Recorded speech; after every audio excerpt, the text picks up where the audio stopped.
ನೆಲಮಂಗಲದ ಶಾಸಕರು ಈ ವಿಚಾರದಲ್ಲಿ ರಾಜಕಾರಣ ಮಾಡ್ತಾ ಇದ್ದಾರೆ. ಈ ಕೃಷ್ಣಪ್ಪನವ್ರ ಕ್ಷೇತ್ರನೇ ಬೇರೆ, ವಿಧಾನಸಭಾ ಕ್ಷೇತ್ರ ಬೇರೆ, ನಮ್ ನೆಲಮಂಗಲ ತಾಲೂಕು ವಿಧಾನಸಭಾ ಕ್ಷೇತ್ರ ಬೇರೆ. ಅವ್ರ ಕ್ಷೇತ್ರದ ವಿಚಾರ ಅವ್ರು ನೋಡ್ಕೊಳ್ಳಿ, ನಮ್ ಕ್ಷೇತ್ರಕ್ಕೆ ಯಾಕೆ ಬರ್ಬೇಕು ಅಂತ ಪ್ರಶ್ನೆ ಮಾಡ್ತಾರೆ. ಅವ್ರು ಎಲ್ಲಿರೋದು ಅಂತ ಕೇಳಿ ಫಸ್ಟ್ ಕ್ಷೇತ್ರ.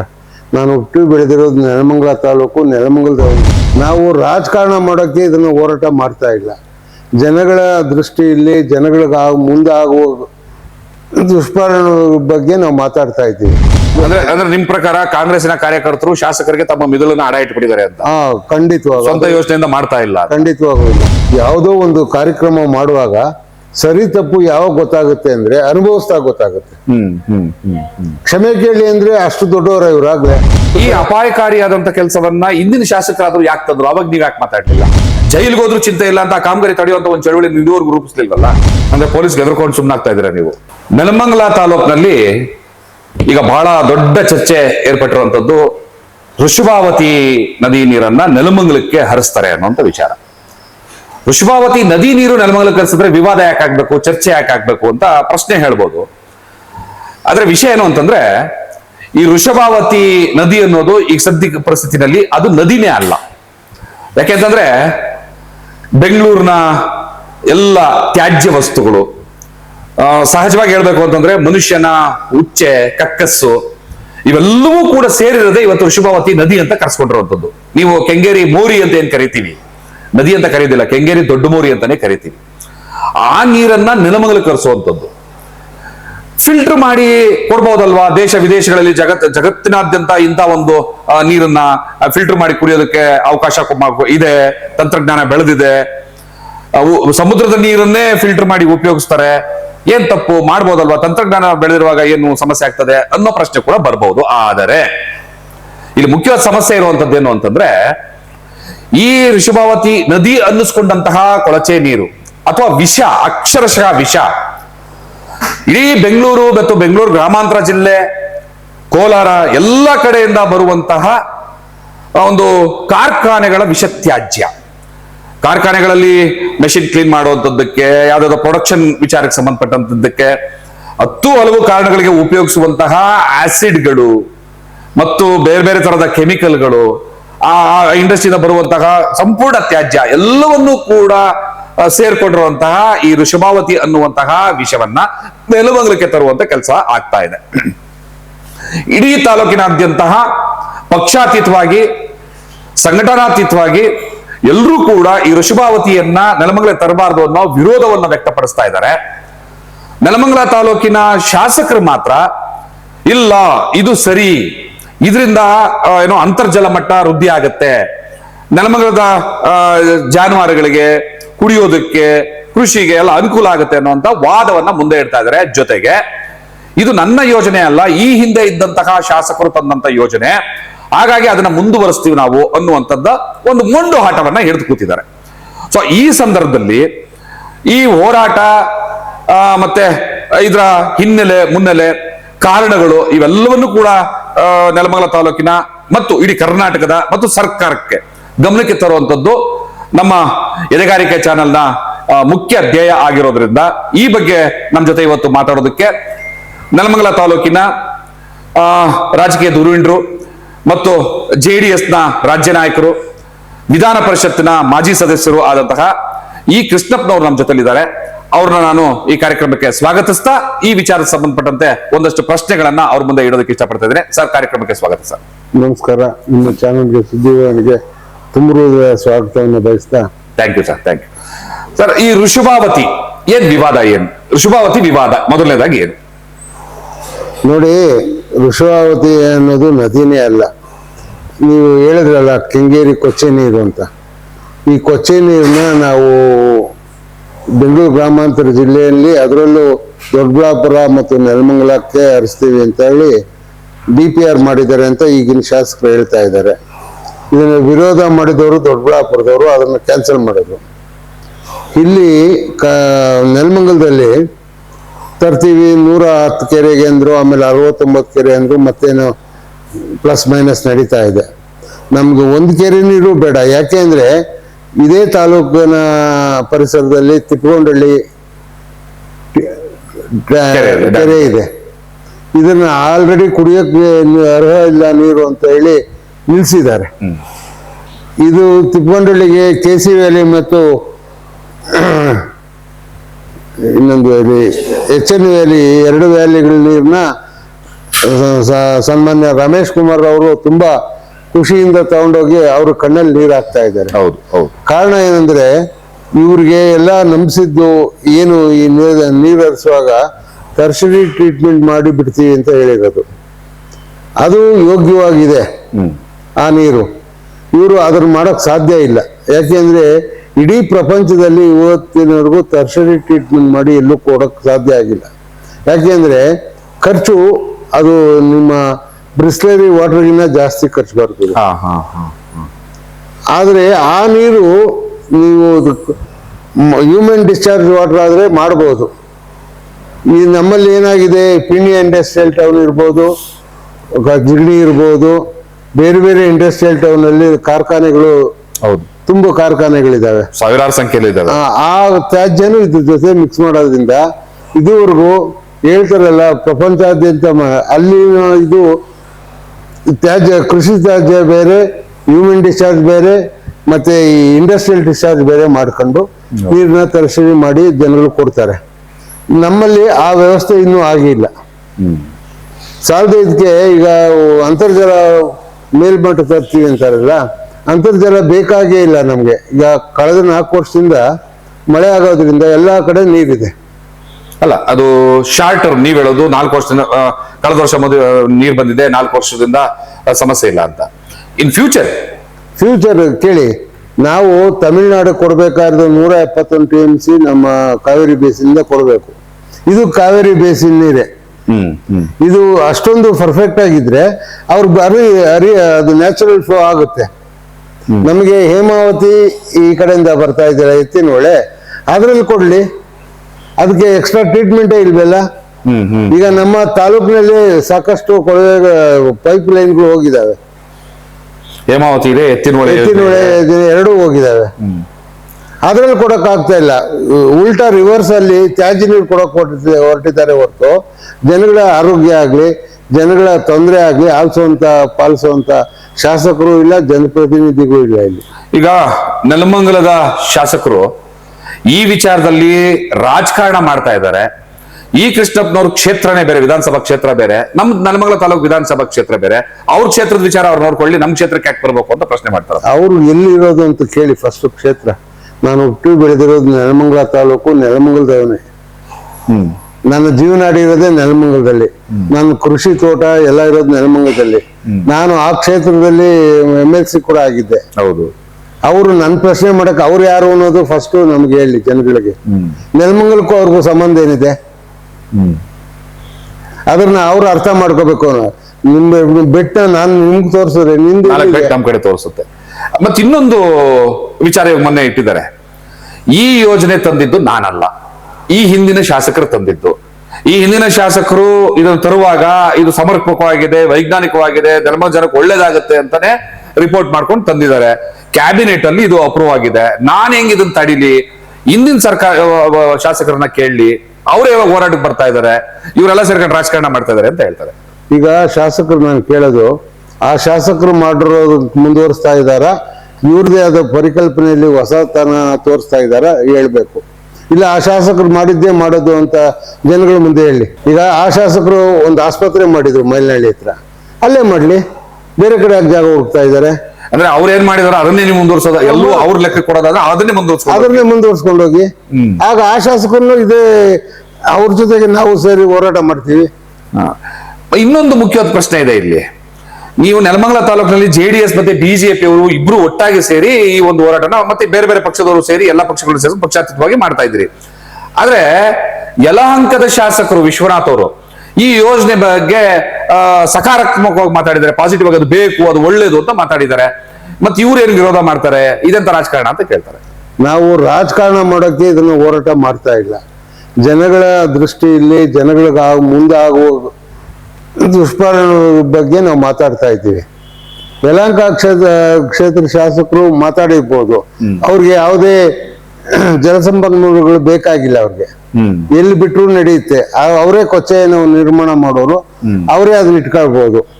ಸೊ ಇದು ಬಿಜೆಪಿ ಅಜೆಂಡಾ ಅಲ್ಲ, ಅಲ್ಲ, ಇದು ತಾಲೂಕಿನ ಕ್ಷೇತ್ರಗಳ ಅಜೆಂಡಾ. ಹಾಗಾಗಿ ನಮ್ಮ ತಾಲೂಕಿಗೆ ಏನ್ ಬೇಕು ಅನ್ನೋದ್ರ ಬಗ್ಗೆ ನೀವು ಯೋಚನೆ ಮಾಡ್ತಾ ಇದ್ದೀವಿ. ಹೌದು ಅಷ್ಟೇ. ಯಾಕೆಂದ್ರೆ ಈಗಾಗಲೇ ನಾವೆಲ್ಲ ಸಾಕಷ್ಟು ಸರ್ವೆ ಮಾಡಿದ್ದೀವಿ. ಚಿಕ್ಕಬಳ್ಳಾಪುರ ಜಿಲ್ಲೆಯಲ್ಲಿ ಚಿಕ್ಕಬಳ್ಳಾಪುರದಲ್ಲಿ ಇರ್ಬೋದು, ಕೋಲಾರ ಜಿಲ್ಲೆಯಲ್ಲಿ ಶ್ರೀನಿವಾಸಪುರ ಇರ್ಬೋದು, ಕೋಲಾರ ಇರ್ಬೋದು, ಅವರೆಲ್ಲ ಪರಿತಪಿಸ್ತಾ ಇದ್ದಾರೆ. ಆ ತರಕಾರಿನೇ ಮಾರ್ಕೆಟ್ ನಲ್ಲಿ ತಗೊಳಕ್ ರೆಡಿ ಇಲ್ಲ ಜನ.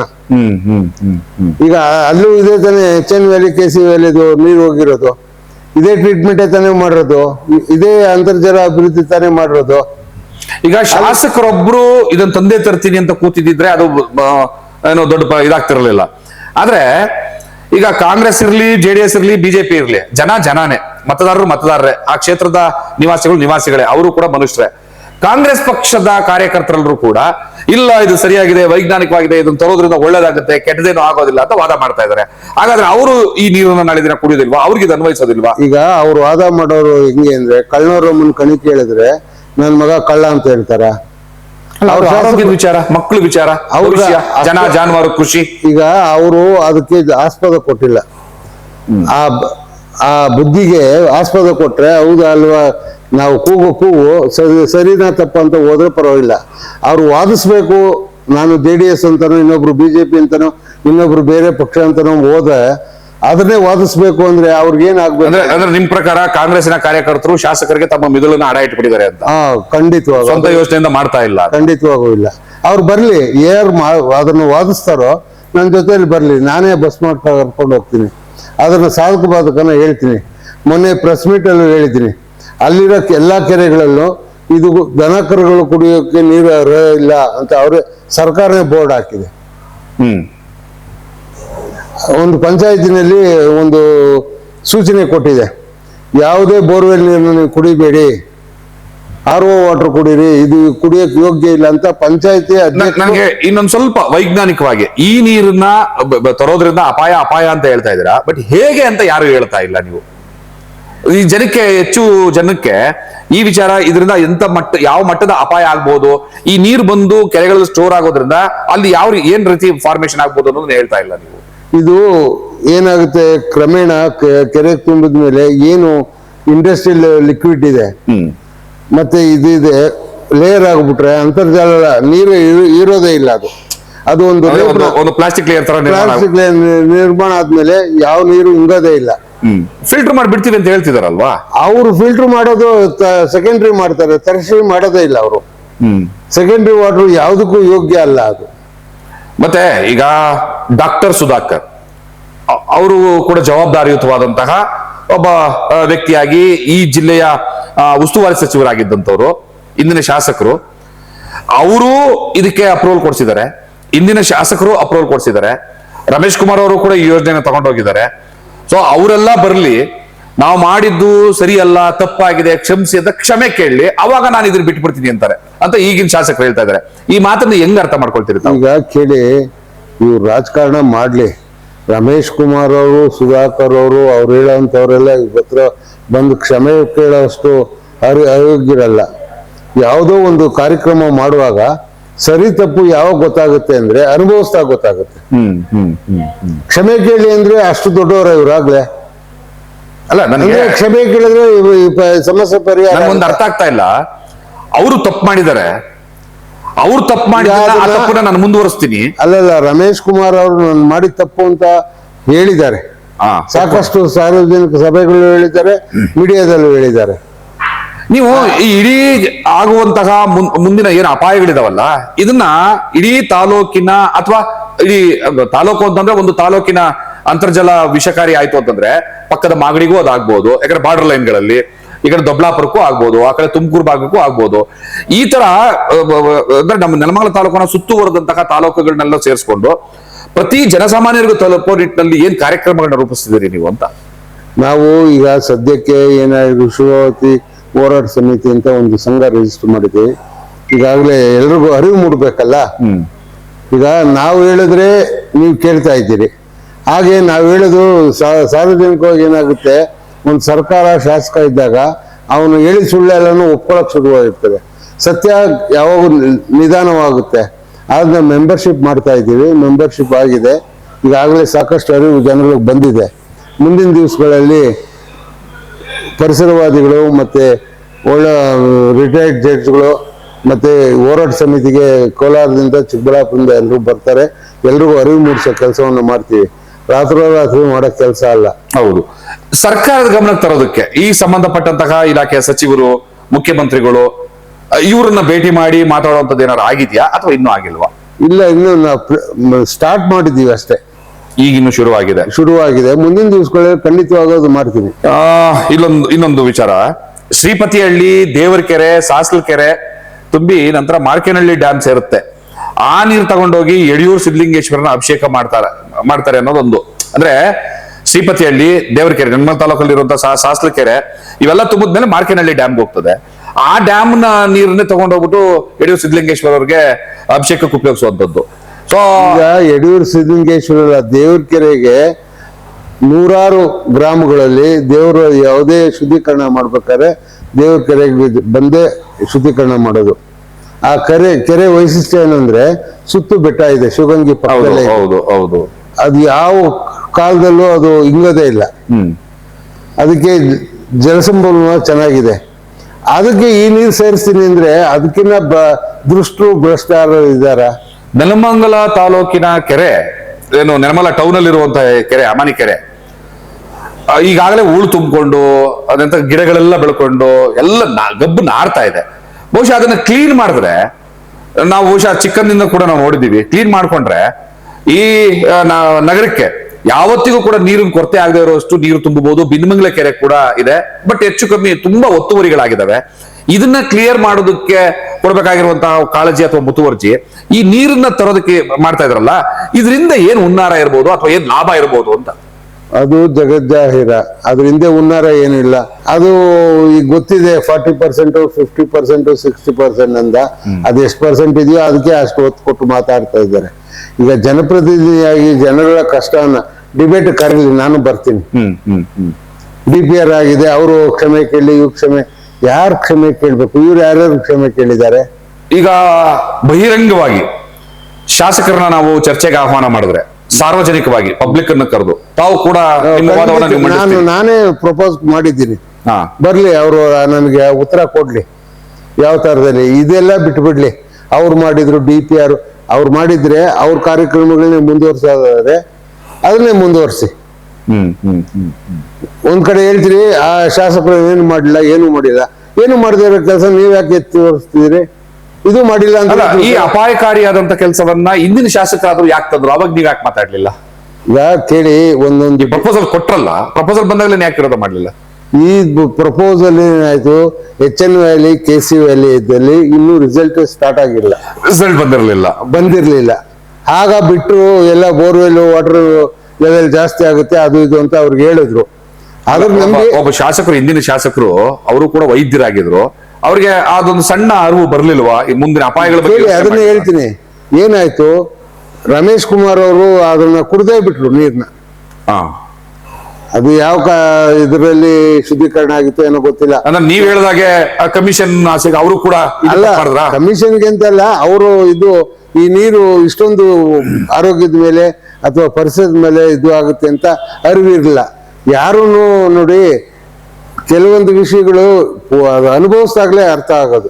ಆಗ ಏನು DPR ನಲ್ಲಿ ಅಲ್ಲಿ ಇದ್ದಂತ ಅಧಿಕಾರಿಗಳು ಅಥವಾ ಬೇರೆಯವರು ಯಾವ ತರದಲ್ಲಿ ಅವ್ರು ಕನ್ವಿನ್ಸ್ ಮಾಡಿದ್ರು, ಒಪ್ಕೊಂಡಿದ್ರು. ಇವ್ರಿಗೆ ಅರ್ಜೆಂಟ್ ಏನಂದ್ರೆ ಇರೋ ಪೈಪ್ ಲೇ ಮಾಡಿ. ನೆಲಮಂಗಲ ವಿಧಾನಸಭಾ ಕ್ಷೇತ್ರಕ್ಕೆ ಕಾಮಗಾರಿ ಇನ್ನು ಎಂಟ್ರಿ ಆಗಿದ್ಯಾ ಇಲ್ವಾ? ಇಲ್ಲ, ಪೈಪ್ ಮಾತ್ರ ಹೋಗ್ತಾ ಇದೆ, ಪೈಪಿಂಗ್ ಆಗ್ತಾ ಇದೆ. ಪೈಪಿಂಗ್ ನೀವು ಇಷ್ಟೆಲ್ಲ ಪ್ರತಿಭಟನೆ ಮಾಡೋದು ಪೈಪಿಂಗ್ ಮಾಡೋದಕ್ಕೆ ಯಾಕೆ ಬಿಟ್ಟಿದ್ದೀರಿ? ಅದನ್ನ ತಡಿಬೇಕಲ್ಲ, ಜೈಲ್ ಬರೋ ಆದ್ರೂ ಚಿಂತೆ ಇಲ್ಲ. ಇವ್ರೆ, ಈಗ ಈ ಕಿವುಡು ಸರ್ಕಾರ, ಈಗ ಪೊಲೀಸು ಎಲ್ಲಿಗೆ ಬಂದಿದೆ ಅಂದ್ರೆ ಸರ್ಕಾರದ ಅಧೀನದಲ್ಲಿ ತುಂಬಾ ಕೆಳಮಟ್ಟಕ್ಕೆ ಹೋಗ್ಬಿಟ್ಟಿದೆ. ಅಲ್ಲ, ಆಯ್ತು, ನಿಮ್ಗೆ ನಿಜವಾಗ್ಲೂ ಜನಪರ ಕಾಳಜಿ ಅನ್ನೋದಿದ್ರೆ ಜೈಲ್ಗೆ ಹೋದ್ರೂ ಚಿಂತೆ ಇಲ್ಲ ಅಂತ ಕಾಮಗಾರಿ ತಡೆಯುವಂತ ಒಂದು ಚಳವಳಿ ಇದುವರೆಗೂ ರೂಪಿಸ್ಲಿಲ್ವಲ್ಲ? ಜೈಲ್ಗೆ ಹೋಗೋದು ಒಬ್ಬಿಬ್ರಲ್ಲ, ಇಡೀ ಕ್ಷೇತ್ರದ ಜನ ಅರಿವು ಮೂಡ್ಬೇಕು. ಈಗ 4 ಜನ ನಾನು ಹೋಗ್ತೀನಿ, ಜೈಲ್ಗೆ ಹೋದ್ರು ಪರವಾಗಿಲ್ಲ ಅಂದ್ರೆ ಹೋಗ್ಲಿ ಬಿಡು ಅಂತಾರೆ. ಅಲ್ಲ, ಕಾಮಗಾರಿ ನಡೆದು ಪೈಪಿಂಗ್ ಆಗಿ ಆ ಹಣ ವ್ಯರ್ಥ ಆಗೋದು ನಮ್ ದುಡ್ಡಲ್ಲ, ಸಾರ್ವಜನಿಕರ ದುಡ್ಡಲ್ಲ. ಆಮೇಲೆ ಹಣ ಎಲ್ಲ ವ್ಯರ್ಥ ಆದ್ಮೇಲೆ ಕಾಮಗಾರಿ ಆದ್ಮೇಲೆ ನೀವು ತಡೆಯೋಕೆ ಹೋಯ್ತು ಅಂತಂದ್ರೆ ಈಗ ಜನ ನಿಮ್ಮನ್ನು ಪ್ರಶ್ನೆ ಮಾಡ್ತಾರಲ್ಲ ಅವಾಗ. ನಮ್ಮನ್ನ ಪ್ರಶ್ನೆ ಮಾಡೋದು, ನಾವು ಇದ್ರ ಬಗ್ಗೆ ಪ್ರೊಟೆಸ್ಟ್ ಮಾಡ್ತಾ ಇದೀವಿ, ಮಾಡಬೇಡಿ ಅಂತ. ಎಲ್ಲಾ ಕಡೆನೂ ಪೊಲೀಸ್ನವ್ರನ್ನ 10 ಜನ ಹೋದ್ರೆ ಆ ಊರ್ನವರು, ಇವ್ರು 100 ಜನ ಪೊಲೀಸ್ ನಿಲ್ಸ್ಕೊಂತ ಇದ್ದಾರೆ. ಅಂದ್ರೆ ಪೊಲೀಸ್ ಗೆದ್ರಕೊಂಡು ಸುಮ್ಮನಾಗ್ತಾ ಇದೀರಾ ನೀವು? ಇಲ್ಲ, ಎದುರೋ ಪ್ರಶ್ನೆ ಇಲ್ಲ. ಈಗ 3,000 ಜನ ಮೆಂಬರ್ಶಿಪ್ ಮಾಡಿದೀವಿ, ಮುಂದಿನ ದಿವಸಗಳಲ್ಲಿ 30,000 ಆಗುತ್ತೆ. ಅವತ್ತು ಸರ್ಕಾರಕ್ಕೆ ಮುಟ್ಟೋ ಕೆಲಸ ಮಾಡ್ತೀವಿ. ನಿಮ್ಮ ಮುಂದಿನ ಹೋರಾಟದ ರೂಪುರೇಷೆಗಳು ಏನೇನಿದಾವೆ, ಏನ್ ಪ್ಲಾನ್ ಮಾಡಿದೀರಾ? ನಾವು ಕೆಲವು ನಮ್ಮ ರೈತರನ್ನ ಚಿಕ್ಕಬಳ್ಳಾಪುರ ಮತ್ತೆ ಕೋಲಾರದಲ್ಲಿ ಈ ನೀರಿನಿಂದ ಏನ್ ಅನುಭವಿಸ್ತಾ ಇದ್ದಾರೆ, ಬೆಳೆಗಳಿಗೆ ಏನು ಹಾನಿ ಆಗಿದೆ, ಕುಡಿಯೋ ನೀರಿಗೆ ಏನ್ ತೊಂದರೆ ಆಗಿದೆ, ಕೆರೆಗಳ ಹತ್ರ ಏನ್ ಬೋರ್ಡ್ ಹಾಕಿದ್ದಾರೆ, ಇದನ್ನೆಲ್ಲ ತೋರಿಸ್ತಾ ಇದ್ದೀವಿ. ಬಸ್ ಹಾಕಿ ಬುದ್ಧಿಜೀವಿಗಳ ಕೈಯಲ್ಲಿ ಅರಿವು ಮೂಡಿಸ್ತಾ ಇದ್ದೀವಿ. ಮುಂದಿನ ದಿವಸಗಳಲ್ಲಿ ಇದು ಎಲ್ಲದಕ್ಕೂ ಒಂದು ಇದೆ, ನಮಗೆ ಕೋರ್ಟಿನ ಬಾಗಿಲು ತಡ್ತೀರಿ. ಕೋರ್ಟ್ ಬಾಗಿಲು ತಟ್ಟಬೇಕಾದ್ರೆ ನಮಗೆ ಅದು ಮೆಟೀರಿಯಲ್ ಬೇಕು. ಸಾರ್ವಜನಿಕವಾಗಿ ಅವ್ರ ಕೂಗು ಗೊತ್ತಾಗಬೇಕು ಸರ್ಕಾರಕ್ಕೆ. ಅದನ್ನ ಸರ್ಕಾರಕ್ಕೆ ಮುಟ್ಟಿಸಿ ಅಲ್ಲಿ ಪರಿಹಾರ ಸಿಗಲ್ಲ ಅಂದ್ರೆ ಕೋರ್ಟ್ಗೆ ಹೋಗೋದು ಅಂತ. ಖಂಡಿತ. ಸೊ ನಿಮ್ಮ ಹೋರಾಟ ಯಶಸ್ವಿ ಆಗ್ಲಿ. ಮತ್ತೆ ತಾವು ಹೇಳಿದಾಗ ಏನು ಜನರನ್ನ ಕರ್ಕೊಂಡು ಹೋಗಲು ತೋರಿಸ್ಕೊಂಡ್ ಬರ್ತೀವಿ ಅಂತ ಹೇಳ್ತಿದ್ರಿ, ಆ ಸಂದರ್ಭದಲ್ಲಿ ನಮ್ಮ ವಾಹಿನಿ ಕೂಡ ನಿಮ್ ಜೊತೆ ಬರ್ತದೆ. ಖಂಡಿತ. ಆಗ ಅಲ್ಲಿ ನಡೆಯುವಂತ ಎಲ್ಲ ಏನು ಅಪಾಯಕಾರಿಯಾದಂತ ಬೆಳವಣಿಗೆಗಳಾಗಿದ್ದಾವೆ ಅದೆಲ್ಲವನ್ನು ರೆಕಾರ್ಡ್ ಮಾಡಿ ತಾಲೂಕಿನ ಜನರಿಗೆ ತೋರಿಸುವಂತ ಕೆಲಸವನ್ನ ನಾವು ಮಾಡ್ತೀವಿ. ಈ ಹೋರಾಟದಲ್ಲಿ ನಮ್ಮ ವಾಹಿನಿ ಕೂಡ ನಿಮ್ ಜೊತೆಲಿ ಇರುತ್ತೆ ಅನ್ನುವಂತ ಒಂದು ವಿಶ್ವಾಸದ ಮಾತನ್ನು ಹೇಳ್ತಾ, ತಾವು ಇಷ್ಟೊತ್ತು ನಮ್ಮ ಜೊತೆ ಸಮಯವನ್ನು ಕೊಟ್ಟಿದ್ದಕ್ಕೆ ತಮಗೆ ಧನ್ಯವಾದಗಳನ್ನ ಅರ್ಪಿಸ್ತಾ ಇದ್ದೀವಿ. ನಮಸ್ಕಾರ. ನಮಸ್ಕಾರ.